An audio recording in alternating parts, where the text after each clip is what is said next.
The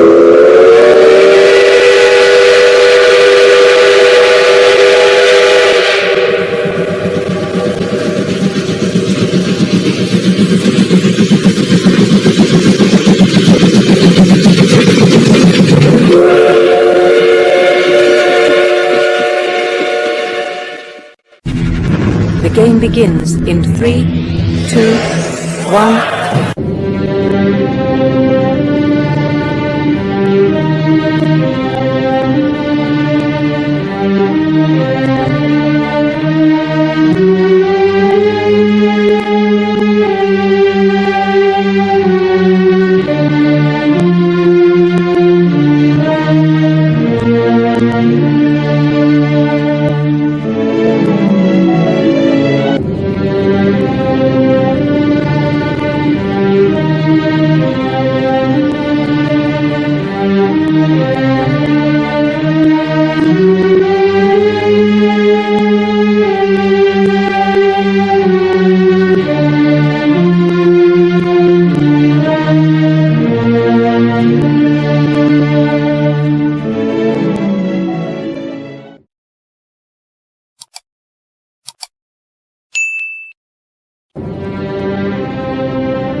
네, 우리가 휴거를 공부하기 위해서는 예수님께서 말씀해 주신 인자의 임함도 노아의 때와 같으리라 하는 말씀을 빼놓을 수가 없습니다.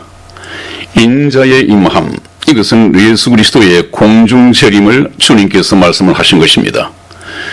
인자가 공중에 재림할 때도 이 세상에 사는 사람들은 노아의 때와 같이 살아갈 것이다 하는 말씀으로서 지금 마지막 시대에 저와 여러분들이 또 세상 사람들이 어떤 삶 속에서 살고 있는가 하는 것을 지적을 해 주셨습니다.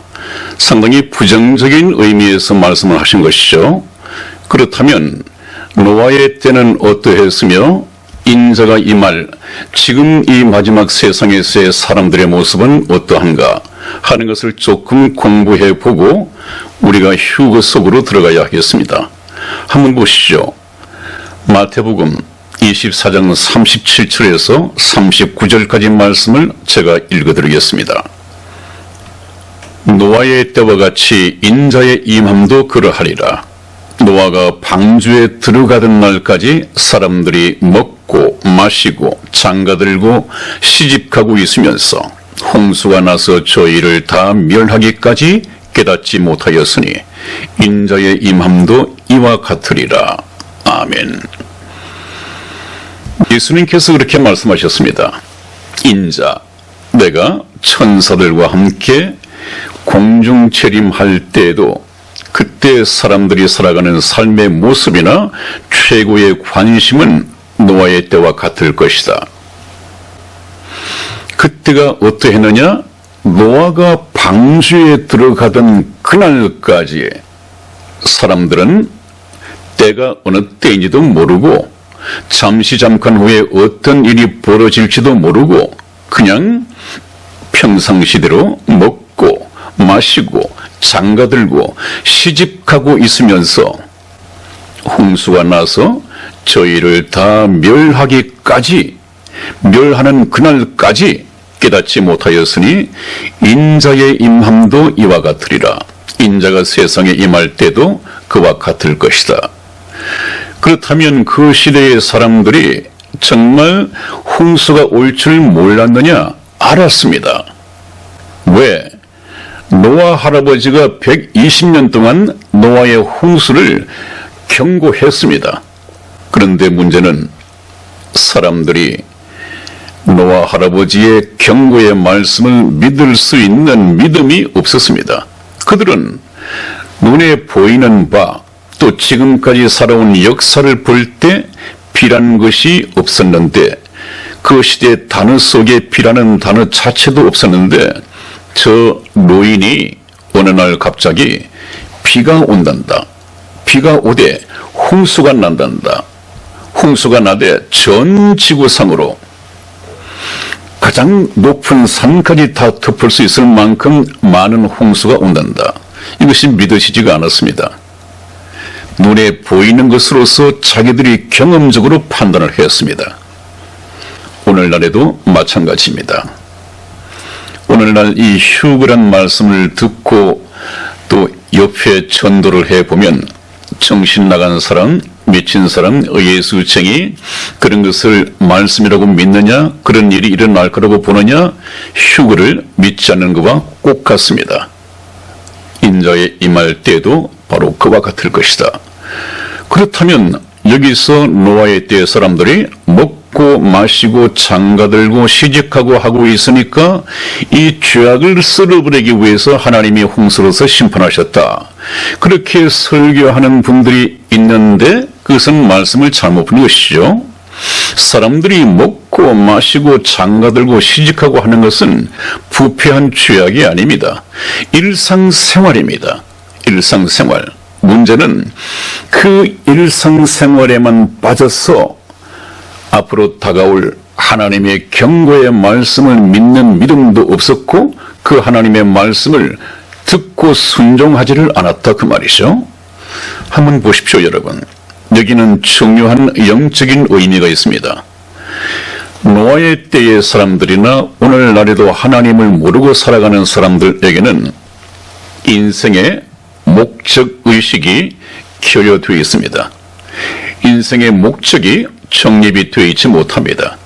그래서 수단과 목적이 뒤바뀌어 있습니다.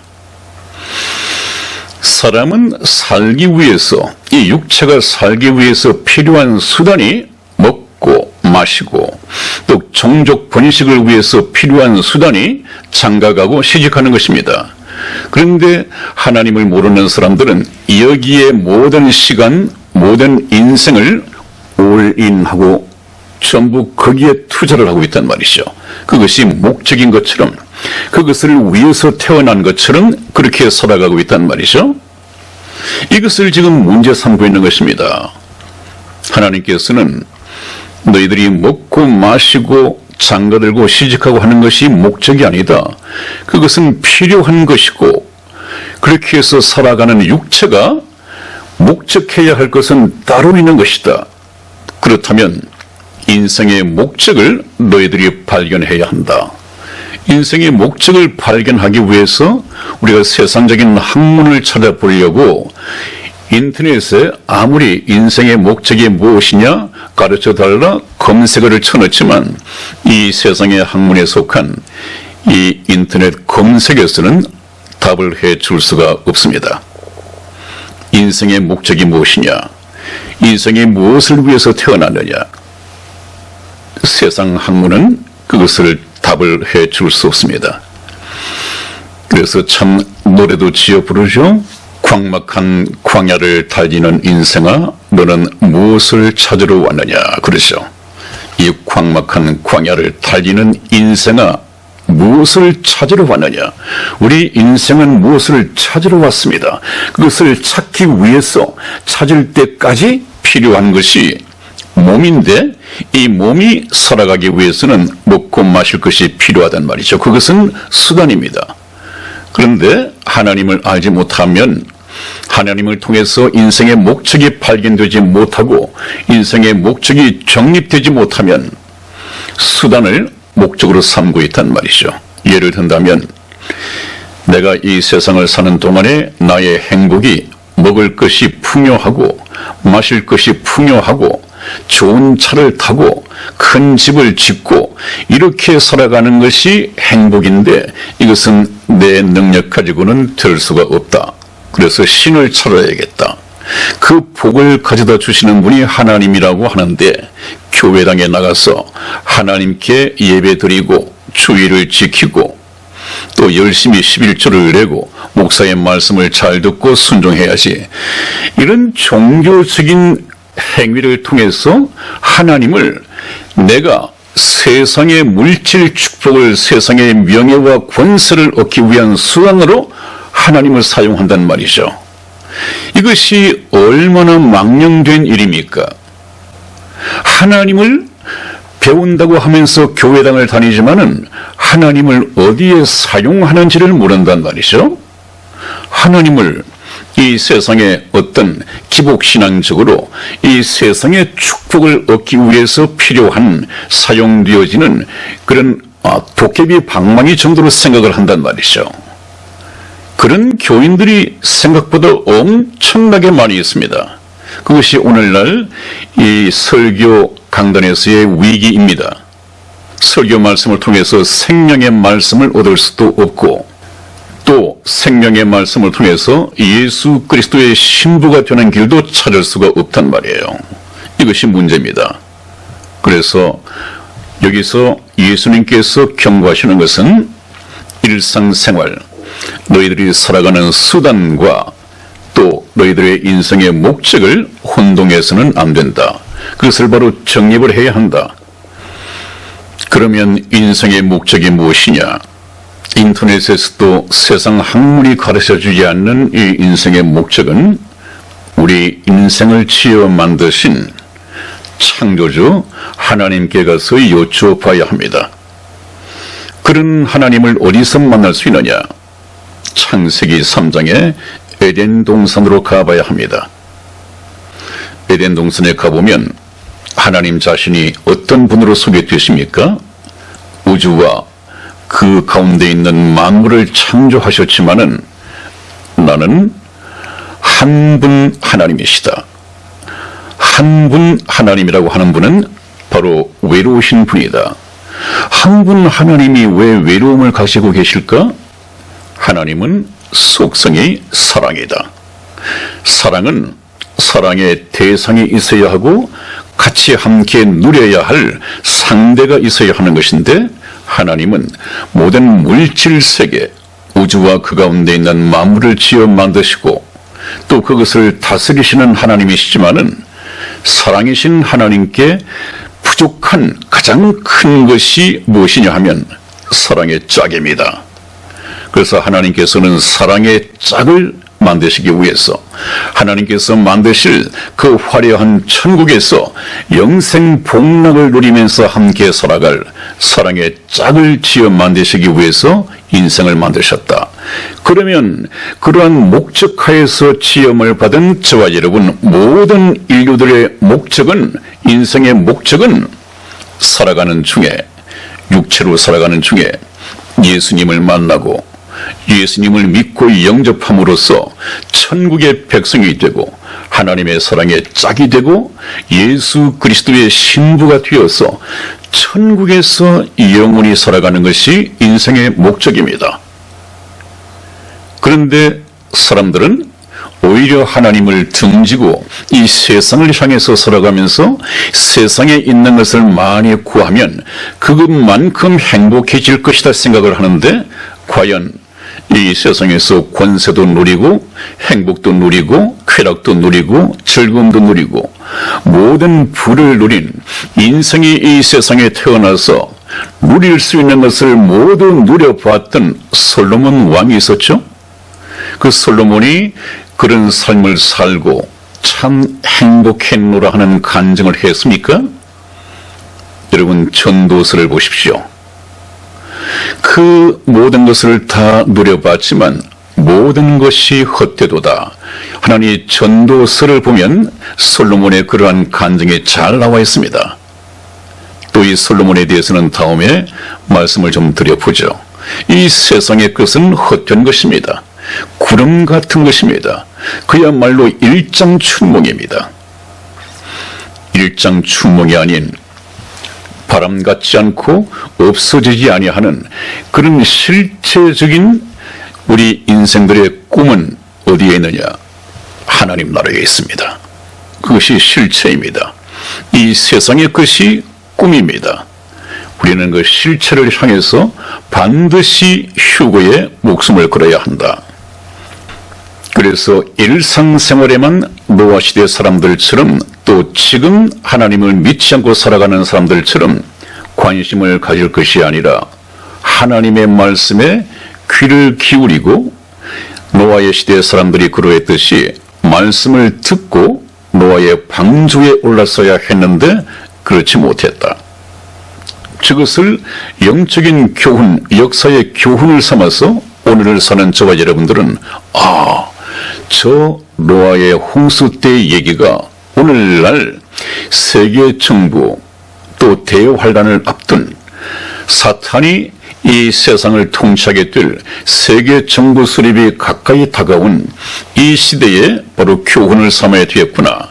이게 선한 목자 텔레비전에서 전해주시는 말씀이 맞구나 하는 것을 좀 깨닫게 되기를 주님의 이름으로 축원을 드립니다. 그래서 이것을 전제하여 기정사실화하여 하나님께서는 권면의 말씀을 주시죠. 마태복음 24장 36절 말씀을 같이 보시겠습니다.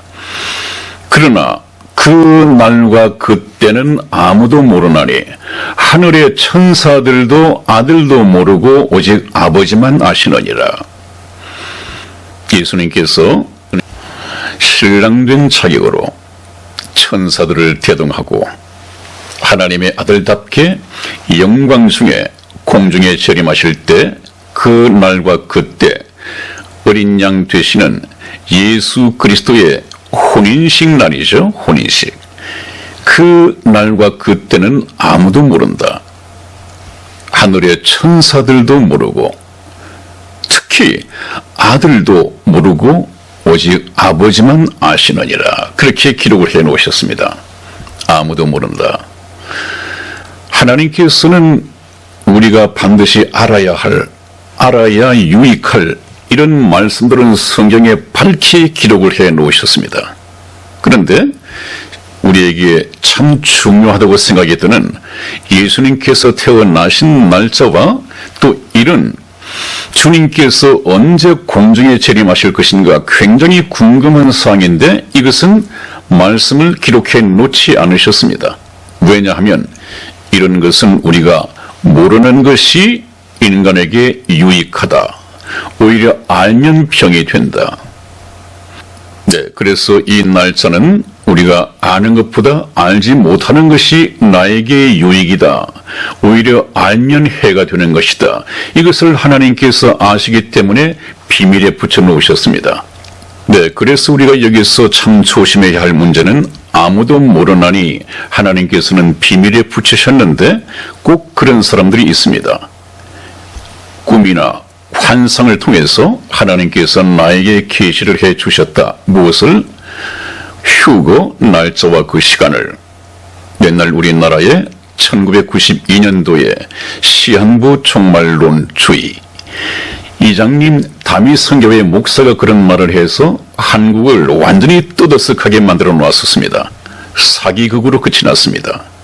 또 기도 중에 직통 계시를 받았다. 언제 휴거가 일어날 것이다. 직통 계시를 받았다 하는 이런 사람들도 참 많이 있죠. 이 모든 것들은 전부 다 헛것을 보고 자기는 하나님을 만났고 자기는 하나님의 계시를 받았다고 하지만 그 사람이 또 그 하나님이 성경 속에 나타나 있는 참 하나님인지 어떻게 압니까? 마귀가 하나님을 가장하여 나타나는지 어떻게 압니까?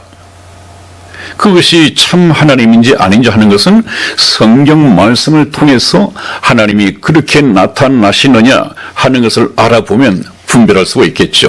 내가 본 것은 참 하나님이 아니었구나. 속을 분했구나 하는 것을 성경 말씀을 통해서 분별할 수 있는 그런 능력이 필요합니다.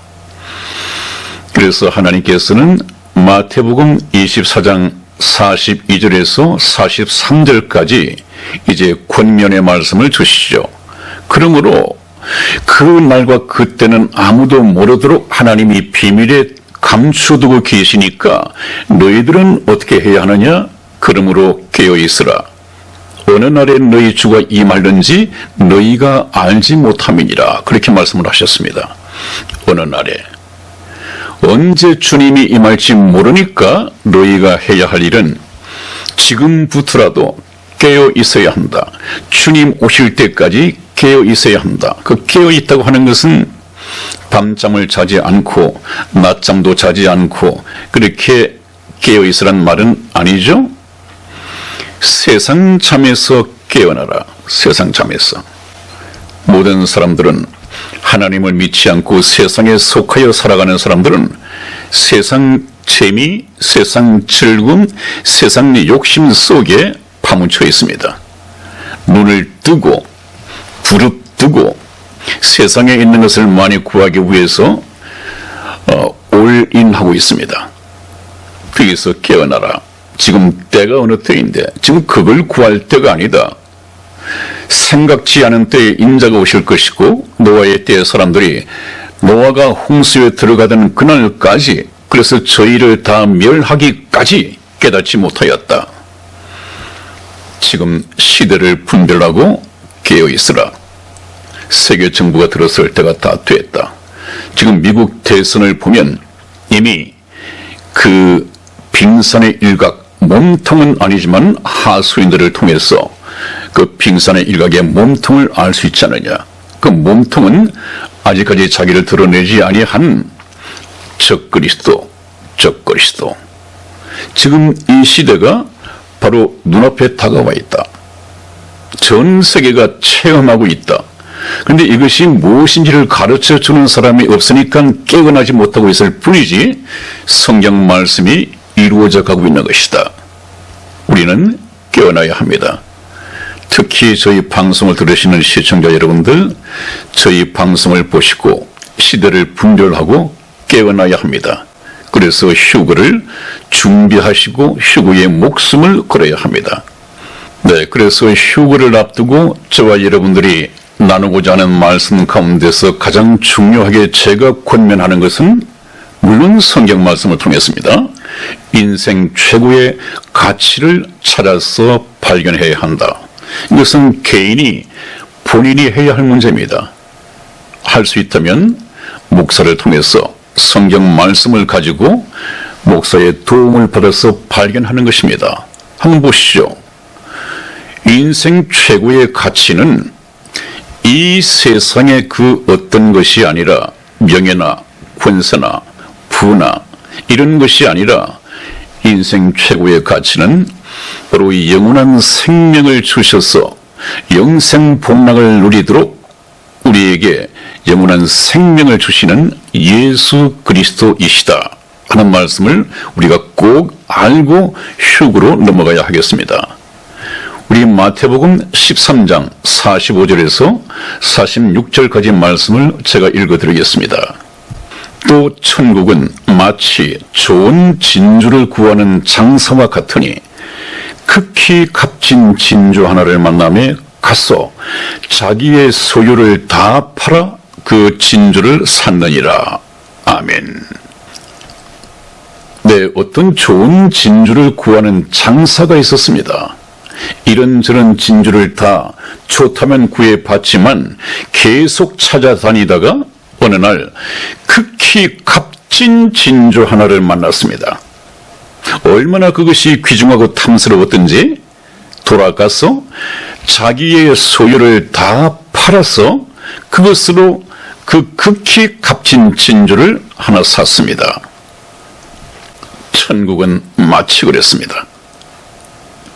우리가 이 세상을 살면서 이 세상의 그 어떤 것, 내 마음과 내 몸과 나의 뜻과 나의 성품, 이 모든 것을 다 팔아서 이제는 하나님 나라를 사야 하는 것입니다.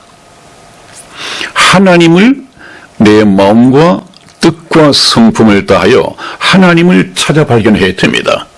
왜? 이 세상 것을 다 잃어버리고도 챙겨서 찾아야 할 것이, 소유해야 할 것이 바로 하나님이시기 때문에 그렇습니다.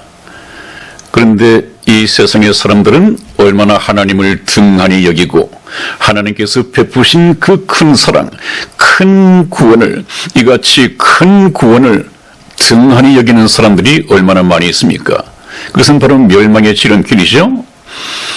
저와 여러분들, 이 극히 값진 진주는 성경 말씀에 개나 돼지에게 던져주지 말라고 그랬습니다. 한번 보실까요? 마태복음 7장 6절 말씀에 거룩한 것을 개에게 주지 말며 너희 진주를 돼지 앞에 던지지 말라. 저희가 그것을 밟고 돌이켜 너희를 찢어 상할까 염려하라 그랬습니다. 이 복음의 말씀, 휴거의 말씀 이런 것들을 전해주면 참 감사함으로 받아들이는 사람이 있는가 하면 그렇지 못한 개, 돼지들은 오히려 그 예수 믿는 사람이 친구일지라도 남편이나 아내일지라도 오히려 대적하고 찢어서 때로는 이혼을 하고 친구 관계를 끊어버리고 이런 사람들이 생겨날 수 있단 말이죠. 그렇다면 개돼지 같은 사람들은 어떤 사람들입니까? 우리나라에도 애국 집회에 나가보면 아직까지 나라가 이렇게 위태로운 것, 국난의 위기에 처해 있고 바로 내일이면 공산화 될 것 같은데 우리는 공산 독재의 노예로 전락할 것 같은데 그 날이 지금 다가와 있고 우리가 그 속에서 서서히 물에 잠겨가고 있는데 그것을 깨닫지 못하고 태평스럽게 애국 집회 현장을 지나가면서 연사가 아주 힘주어서 외치는 그 소리가 소음인 것처럼 귀를 막고 지나가는 이런 개념 없는 사람들, 꼭 죽어봐야 처성맛을 알 그런 사람들을 두고 애국 시민들은 개돼지 국민이다 그렇게 말을 하지 않습니까? 그렇다면 하나님이 보실 때 개, 돼지와 같은 사람은 어떤 사람이겠습니까? 하나님의 경고의 말씀을 듣고도 이것이 무슨 말인지도 깨닫지 못하고 자기의 영원한 운명이 잠깐 후에 생각지 못하게 세계 정부에 넘겨지고 또 666표를 받게 되고 죽어서 영원한 불못에 들어갈 것을 깨닫지도 못하고 목적과 수단도 구분하지 못한 채 계속 세상 욕심에 매여서 살아가다가 영원한 지옥에 떨어질 개념 없는 그런 사람들을 두고 하시는 말씀입니다. 그래서 성경에서는 인생 최고의 가치를 찾아 발견할 수 있도록 예수님께서는 이 두 가지 예를 들어 주시는데 하나는 금방 말씀드린 것처럼 극히 값진 진주라는 이 제목으로 말씀을 드렸고 두 번째는 팥의 감추인 보화라는 비유를 통해서 말씀을 해 주셨습니다. 이것은 아마 교회를 다니신 분 같으면 낯익은 말씀이죠. 마태복음 13장 44절에 나오는 말씀인데 팥의 감추인 보화가 있었다. 이것은 우연히 발견하게 된 것이죠. 우연히 발견했지만 이것이 엄청난 보화란 것을 알고 내 소유를 다 팔아서 사도 손해갈 것이 없다고 생각한 보화라는 것을 알아보고 자기 소유를 다 팔아서 그 보화를 사들였다. 보화의 가치를 안 것입니다. 팥에 감추인 보화. 팥은 무엇입니까? 이 세상입니다. 어두운 세상입니다. 이 세상에 참 영생이신 인간에게 참된 최고의 가치인 예수님은 아무런 가치 없는 것처럼 그냥 버려져 있고 숨겨져 있고 감추어져 있단 말이죠. 이 예수님이 얼마나 빛나는 참된 가치인가 하는 것을 알려면 성경 말씀을 통해서 예수님을 보면 지금까지 깨닫지 못하고 관심을 두지 않았는데 이 예수님이 인생을 살아가는 나에게 최고의 가치이구나. 왜 가치가 됩니까? 예수님이 이 썩어 없어질 세상에서 이렇게 타락하고 부패한 세상에서 나를 천국에 인도해 줄 수 있는 분이니까 이분이 저와 여러분에게 있어서 최고의 가치다. 그래서 부르는 찬송이 뭐라고 했죠?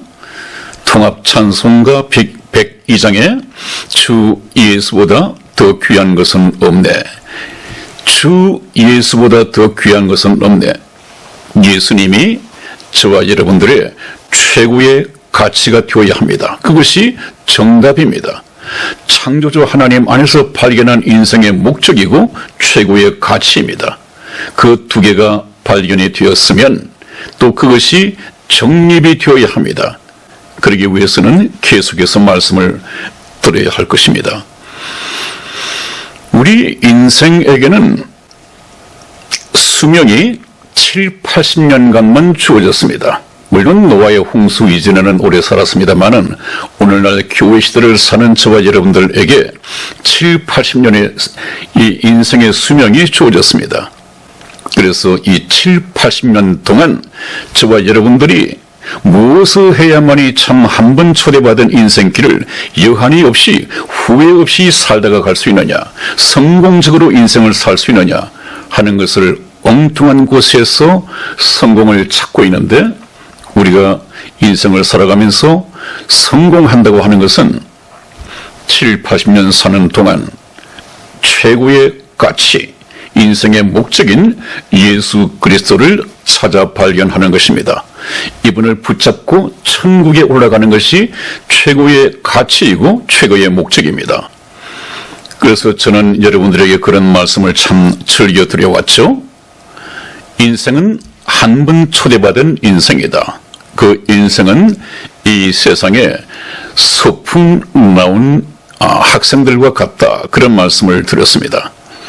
소풍 나왔다고 하는 것은 조금 말씀이 맞지가 않죠. 어떤 의미에서 맞지가 않느냐 하면, 학교 때 소풍을 가면 참 즐거운 날입니다.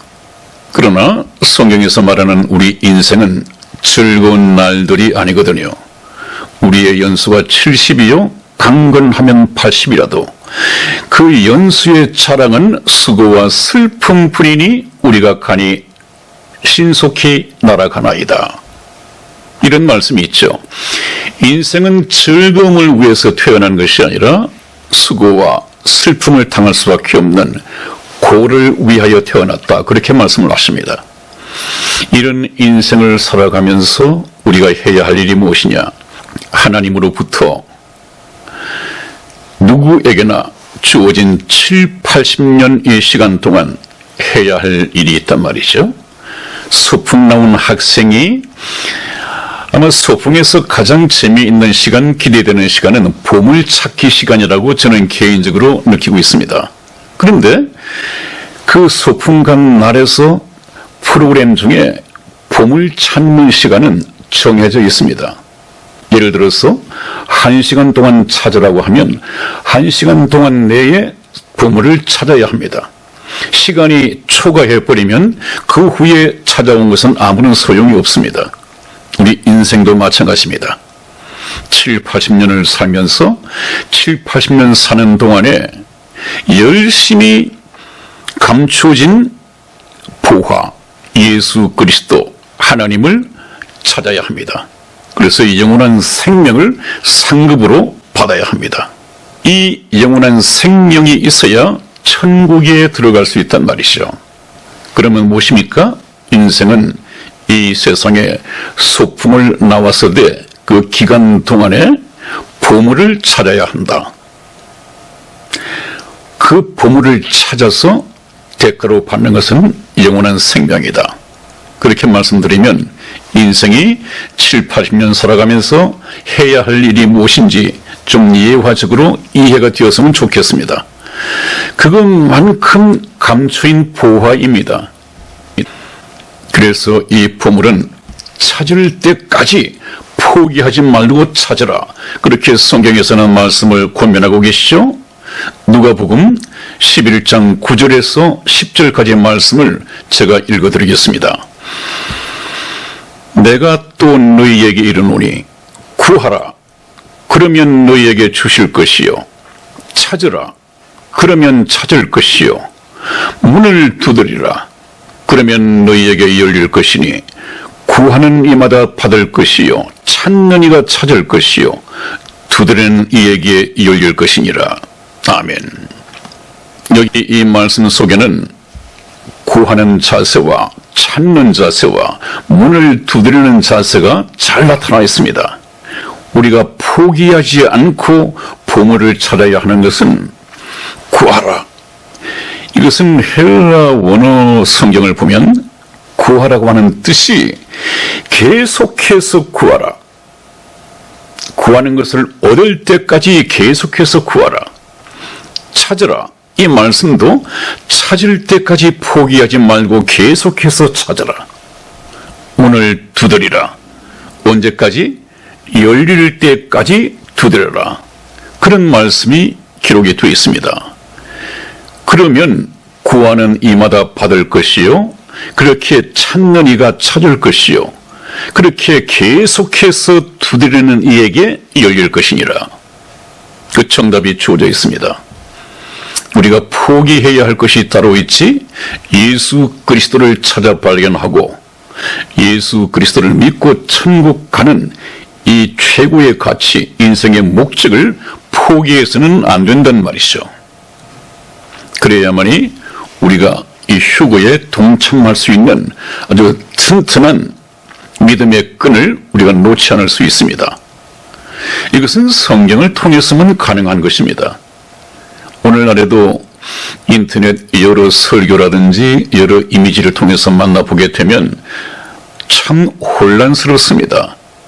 휴거에 대해서 여러 설이 있습니다마는 휴거에 대한 것은 딱 하나겠죠.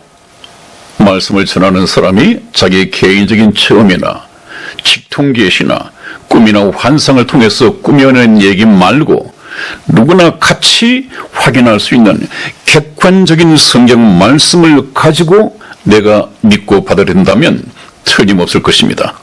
하나님의 방법은 그러합니다.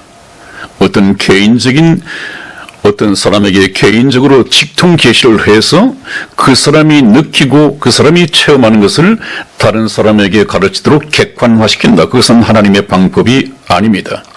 이 성경 말씀을 통해서 모든 것이 정확하게 기록이 되어 있습니다. 이제 성경의 말씀에 접근하는 사람은 꿈이나 환상이나 이런 것 말고 아주 이성적으로 건강한 육체와 정신을 가지고 하나님과 인격적인 대화를 나누면서 하나님께서 하신 말씀을 우리가 받고 깨닫고 그것을 정상적인 생각, 건전한 생각을 가지고 또 전해야겠죠. 네, 여러분 드릴 말씀이 많은데 오늘도 시간이 많이 갔습니다. 다음 시간에 뵙겠습니다. 계속해서 시청해 주시고, 금방도 말씀드렸지만은 우리가 하나님 안에서 인생의 목적을 발견하고 하나님 안에서 인생에게 주어진 최고의 가치를 소유하는, 그래서 우리가 휴거에 목숨을 걸고 천국에 반드시 들어가는 그런 저와 여러분이 되기를 주님 이름으로 축원을 드립니다. 다음 시간에 뵙겠습니다. 안녕히 계십시오.